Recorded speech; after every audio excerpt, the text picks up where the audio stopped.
नमस्कार किसान भाइयों। आज हम जिस विषय पर चर्चा करेंगे, हमारा विषय रहेगा जो आजकल हम देख रहे हैं, किसान भाइयों के कुछ मैसेज वगैरह भी आते हैं, गेहूं में पीलापन बढ़ता जा रहा है। इसमें कई कारण बैठेंगे किसान भाइयों।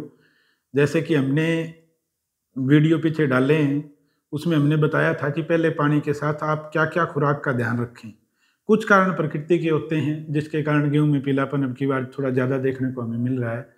आज इसी विषय पर हम विस्तार से चर्चा करेंगे कि क्या कारण है कि पीलापन गेहूं में अब की बार पहले की अपेक्षा अब की बार ज़्यादा हुआ है।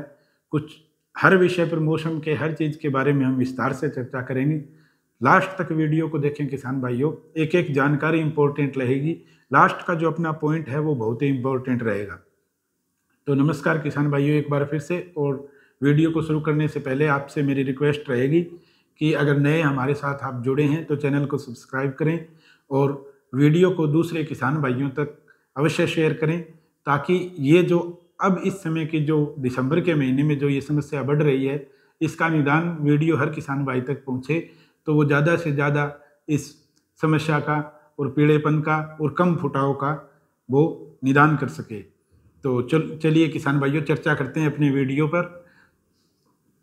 गेहूं में पीलापन के अनेक कारण हो सकते हैं किसान भाइयों, लेकिन अब की बार सबसे ज़्यादा जो अपने को देखने को मिला है, पहला कारण है तापमान। तापमान अब की बार बहुत ज़्यादा है। ये फसलें सर्दी की होती हैं, गेहूं को सर्दी में ओस वगैरह सब चाहिए, लेकिन अब की बार तापमान में ज़्यादा धूप निकलने के कारण, लगातार टेम्परेचर हाई रहने के कारण, जैसा कि हम पीछे भी देख चुके हैं, जो सब्जी लगाने वाले फार्मर हैं, गाजरों में भी प्रॉब्लम आई है क्योंकि जर्मिनेशन ही नहीं लिया गाजरों ने। 10वें महीने में लगी हुई गाजरों ने भी जर्मिनेशन नहीं लिया। जब पहले मौसम सही होते थे तो 8वें महीने में हम गाजर की रुपाई कर देते थे। और वही सर्दी की फसल में नुकसान हो रहा है हमारी गेहूं को। गेहूं में हाई टेम्परेचर होने के कारण, लगातार धूप पड़ने के कारण, सर्दी की कमी होने के कारण जो गेहूं में हम पीलापन, सबसे बड़ा कारण तो अब की बार ज़्यादातर मेरी नज़र में जो देखने को मिला है वो ये तापमान का ज़्यादा होना ही देखने को मिला है। अब चलो कुछ मौसम ठीक हुआ है तो, और इसके दूसरा जो कारण है इसका वो है नीमाटोड। नीमाटोड किसान भाइयों, एक तो किसान भाई के पीलापन इस कारण से भी आ सकता है कि किसान भाई ने लगातार वो गेहूं लगा रहा हो, लगातार एक ही एक फसल लगा रहा हो, तो उसमें अपने को सबसे बड़ी जो मुख्य समस्या होती है वो नीमाटोड की होती है। क्योंकि अगर फसल चक्र का यूज नहीं करेंगे तो नीमाटोड आएगी, नीमाटोड का ज़्यादा प्रकोप होगा, नीमाटोड का ज़्यादा प्रकोप होगा तो गेहूं क्या है कि बैठता जाएगा, न कि फुटाव लेगा या बढ़ान करेगा। वो बिल्कुल धीरे धीरे करके पौधा खत्म हो जाएगा। और डिटेल में अगर आपको नीमाटोड और नीमाटोड की रोकथाम के बारे में अगर आपको जानना है तो हमारे चैनल पर आप जाएंगे, आपको नीमाटोड की 100% आपको इसकी रोकथाम, इसके लक्षण, सब कारणों के बारे में पता चलेगा। दूसरा कारण ये है नीमाटोड का, मैंने आपको बताया है किसान भाइयों। तीसरा कारण है रूट माहू। रूट माहू कई बार क्या होता है कि कल्ले जहाँ से फुटान लेते हैं, रूट का जो कीड़ा होता है वो लग जाता है। उसके कारण सबसे बड़ी समस्या आती है कि पौधे की जड़ें चल नहीं पाएंगी, पौधे की जड़ों को वो काटता जाएगा और धीरे धीरे अपनी गेहूं जो है वो खत्म होती जाएगी। तीसरा और सबसे बड़ा कारण रूट माहू का है। इसी के अंदर आप रूट माहू कर लो या दीमक कर लो। दीमक भी हमारी गेहूं में काफ़ी नुकसान पहुंचाता है, लेकिन दीमक का कारण ये होता है कि दीमक उसी, जैसे दोमट मिट्टी हो गई हमारी या बालू मिट्टी हो गई, उसमें दीमक का ज़्यादा हमला रहेगा। काली मिट्टी की ज़मीनों में इतनी दीमक अपने को कभी देखने को नहीं मिली है। तो जो बालू रेत में है, वो जिसकी ज़मीन बालू रेत में है या दोमट मिट्टी में है, उनमें ये समस्या ज़्यादा रहेगी। चौथा और सबसे बड़ा कारण क्या है? अधिक नमी। कई बार क्या होता है कि सिस्टम ऐसा बनता है कि हमारी ज़मीन ज़्यादा पानी नहीं खा पाती, पानी लगातार गेहूं के किले में खड़ा रहेगा तो अधिक नमी होने के कारण, पानी जमीन के न सोखने के कारण भी अपनी पीलापन आपको देखने को मिलेगा अपने गेहूं के अंदर। पांचवा बड़ा कारण होता है फंगस। फंगस 2-3 टाइप से हो सकती है। लगातार बारिश के पड़ने से, नमी ना सूखने के कारण कई बार फंगस आ जाती है और तना गलने लग जाता है। जड़ों में भी फंगस आ जाती है तो तना गलने लगता है, क्योंकि फंगस का नीचे हम बहुत कम इस्तेमाल करते हैं किसान भाई, तो उसके बारे में भी रोकथाम में आगे आपको बताएंगे। पांचवा बड़ा कारण होता है फंगस का। छठा बड़ा कारण होता है न्यूट्रिएंट्स की कमी। हमने क्या करे, मैंने पहले भी वीडियो बनाया था किसान भाई और आपके साथ चर्चा भी करी थी कि जब आप पहला पानी दो तो ये न्यूट्रिएंट्स, माइक्रो न्यूट्रिएंट्स की हमारी जमीन बहुत कमी होती है। कई बार क्या है कि एक पीएच मान भी अगर हमारी भूमि का सही नहीं है तो वो न्यूट्रिएंट उठा नहीं पाएगी, न्यूट्रिएंट उठा नहीं पाएगी तो हमारी गेहूँ पीली हो जाएगी, पीली हो जाएगी तो सबसे बड़ी कमी क्या रहेगी, न्यूट्रिएंट्स की कमी होने पर भी गेहूँ पीला हो सकता है। 7 नंबर पर आता है अत्यधिक हर्बिसाइड का प्रयोग।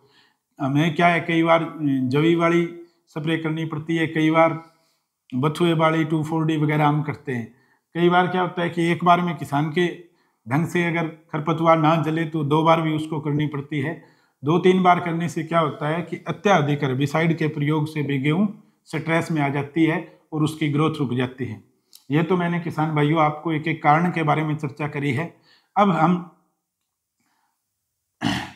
अब इसकी विस्तार से हम चर्चा करेंगे इसकी रोकथाम के ऊपर कि जब निमाटोड हो तो हमें क्या करना चाहिए, रूट माहू या दीमक हो तो हमें क्या करना चाहिए, अधिक नमी हो तो हमें क्या करना चाहिए, फंगस की समस्या अधिक हो तो हमें क्या करना चाहिए, और न्यूट्रिएंट्स की कमी हो तो हमें किस प्रकार से पूरी करनी है, अत्यधिक हर्बिसाइड का प्रयोग हो तो स्ट्रेस दूर करने के लिए हमें क्या करना चाहिए। सबसे पहले करते हैं तापमान। तो तापमान का तो हम कुछ नहीं कर सकते किसान भाइयों, ये तो प्रकृति की देन होती है। तापमान का कम ज़्यादा होना तो इसे तो भगवान के भरोसे छोड़ना चाहिए। हाँ, हम ये होता है कि अधिक सिंचाई करके कुछ हद तक अपनी गेहूं को बचा सकते हैं कि कई बार क्या होता है कि धूप ज़्यादा तापमान कुछ हद के बाद लो होने लग जाता है, उस समय तक हम थोड़ा सा अपनी गेहूं का ख्याल रखें। 1-2 सिंचाई हम एक्स्ट्रा कर सकते हैं, कुछ एक्स्ट्रा न्यूट्रिएंट्स डालें ताकि पीलेपन की समस्या दूर उस समय तक दूर रहे जब तक कि तापमान सर्दी के लिए फसल के लिए अनुकूल ना हो। दूसरा, हम निमाटोड के ऊपर चर्चा करेंगे। निमाटोड के ऊपर ज़्यादा चर्चा नहीं करूंगा किसान भाइयों। अगर निमाटोड आपकी ज़मीन में है तो आप कार्बोफुरान 3% का इस्तेमाल कर सकते हैं। जिनकी ज़मीनें बायोलॉजिकल है और जो बायोलॉजिकल यूज करते हैं वो EPN का इस्तेमाल कर सकते हैं। इसके ऊपर अगर आपको पूरा डिटेल में जाना है तो हमारे चैनल पर जाएं और निमाटोड का 100% रोकथाम और रक्षण का मैं एक बार फिर से रिपीट कर रहा हूं, आप उसका वीडियो डिटेल में देख लें अगर आपकी ज़मीन में निमाटोड है और निमाटोड के कारण पीलापन है। अब रूट माहू पर चर्चा करते हैं या दीमक। इसमें आप 2-3 चीज़ों का चयन कर सकते हैं किसान भाइयों।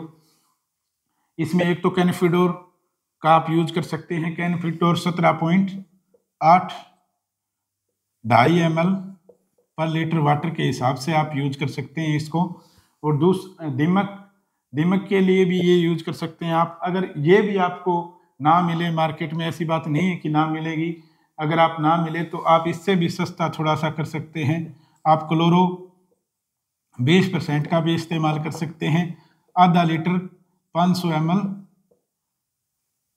पर एकड़ के हिसाब से कर सकते हैं या 2.5-3 ml के हिसाब से कर सकते हैं। और दीमक और इसका तो हो गया किसान भाइयों केमिकली इलाज। अगर आप बायोलॉजिकली खेती करते हैं तो आप बायोलॉजिकल तरीके से भी इसको नष्ट कर सकते हैं। मैंने जैसे आपको बताया है कि जैसे कुछ किसान भाई अपना कीटनाशक तैयार करते हैं खुद नीम की निम्बोली वगैरह डाल के, जो भी मतलब नीम ऑयल वगैरह के साथ अपने पौधे को शुरू से ही ये चीज़ें करते रहते हैं तो उसमें समस्या नहीं आती।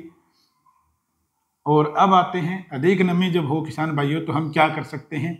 अधिक नमी जब हमारी ज़मीन में हो, ज़मीन के छिद्र ना खुले हों तो आप किसान भाइयों सल्फर का भी प्रयोग कर सकते हैं, जिसके कारण क्या है कि हमारी ज़मीन खुलेगी, अधिक ऑक्सीजन पौधा लेगा तो नमी भी सोख लेगा। 3 किलो पर एकड़ के हिसाब से आप यूज कर सकते हैं। इसमें मैं ये नहीं कहूँगा कि वो सिंचाई करें, सिंचाई कौन सी भी हो, अपनी ज़मीन में जो चीज़ की कमी आपको दिखाई दे रही है उसको आप दूर करने के लिए सल्फर, अधिक नमी, अगर पानी लगातार ना सोख रहा हो तो 3 kg पर एकड़ 90% या 80% सल्फर का यूज भी कर सकते हैं। हुमिक फल्विक एसिड का भी यूज कर सकते हैं। वे भी हमारी ज़मीन के छिद्र खोलेंगे तो नमी जल्दी सोख लेगा और हम धीरे धीरे करके, क्योंकि सल्फर जाएगी तो जड़ों में हीट होगी, नमी सोख लेगा पौधा तो फिर से जड़ें चलने लग जाएंगी अपनी।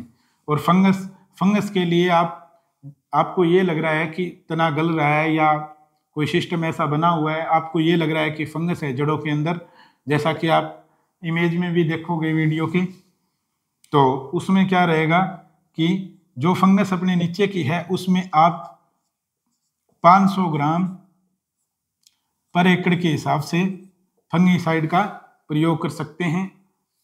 फंगीसाइड कौन सा यूज कर सकते हो आप? कार्बोडिजियम 50% या फिर थाइपोनेट मिथाइल 70% 500 ग्राम पर एकड़ के हिसाब से आप यूज कर सकते हो।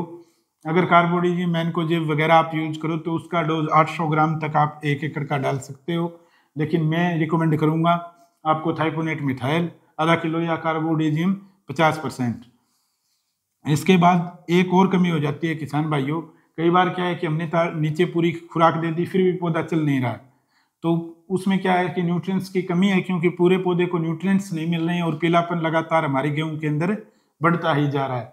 उसमें अपने को सबसे पहले क्या करना है कि जैसे ही हमने पानी दे दिया, पानी देते ही चौथे पांचवें दिन अपने को NPK 19-19 प्लस कोई भी टॉनिक आप ले सकते हो, किसी भी कंपनी का बढ़िया PGR हो, ग्रोथ प्रमोटर आप समझ ही गए होंगे, उसका यूज आप 1 kg NPK के साथ पर एकड़ के हिसाब से यूज कर सकते हो, या 5-7 ग्राम पर लीटर वाटर के हिसाब से आप यूज कर सकते हो।